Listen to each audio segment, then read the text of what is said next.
So, the U.S. has claimed that under U.S. law, we have the right to enforce our arrest warrants in a foreign country. That might be true as a matter of U.S. law, but it's quite clearly not true as a matter of international law. And again, it's just worth thinking, like, what if Venezuela, had indicted Donald Trump and, had sent in a commando team to arrest him? Now, could they have gotten away with it? No, right? But would we have said, like, oh, well, I guess if it's legal under Venezuelan law, it's okay with us. You can invade our country and capture our leaders. Of course not. We would have been outraged. We would have been indignant. And that contrast between the way we react to what this would have happened if it had been done to us compared to the justification we're offering for doing it to another country suggests to me that this is not a policy which is grounded in law. It's a policy which is grounded in power. It's might makes right. If I can do this, then I can. And I don't need to have a legal justification.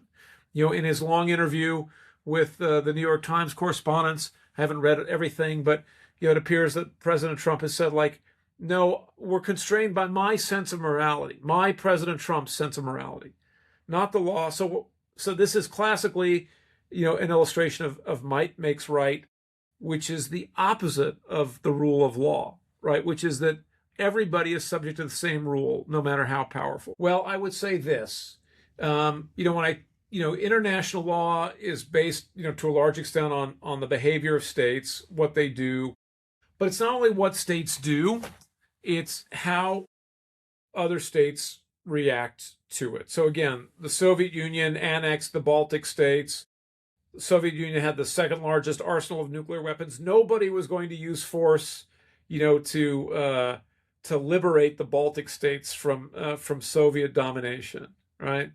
But the international community reacted in a way that said, we don't accept this. We don't tolerate this. So the first question will be, how will the international community respond? The record in response to Russia's invasion of Ukraine has been good. I think we see the extent to which President Trump has been effective at intimidating even a lot of our allies, who have been much more cautious in their condemnation of the U.S. invasion or use of force incursion into Venezuela. The other thing is, because the conduct of states, at least in democracies, is ultimately driven by their leaders and who they elect. And so it'll be very interesting to see what happens in the coming years here in the United States and in other countries. Do we elect leaders? We'll have a chance to start seeing some evidence of this at the midterms next year, but certainly, in the presidential election that we'll be holding in 2028.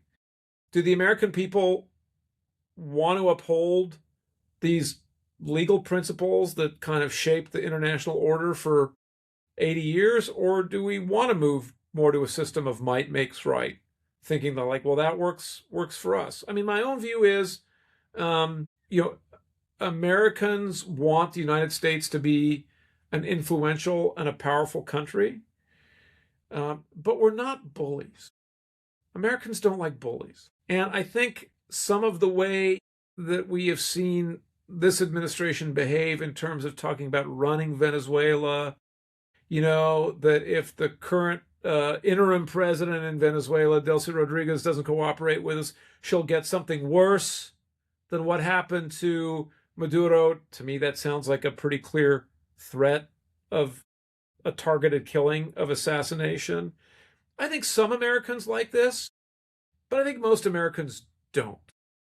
We want America to be treated with respect. We want power. We want influence. But we also do believe in the rule of law. We do believe in fairness. We do believe in justice.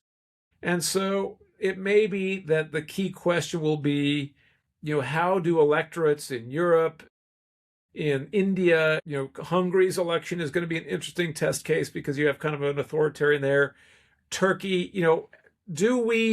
will we continue to elect leaders who basically seem to embrace the might makes right model of international relations, or will we elect leaders who seem to believe more in the rules-based order, as the United States sometimes refers to it, as the rule of international law? So I think, these domestic elections around the world are going to be very, very important for helping us understand what the long-term impact of the events that we've been witnessing in the last 5-10 years in terms of increasing violence in the system.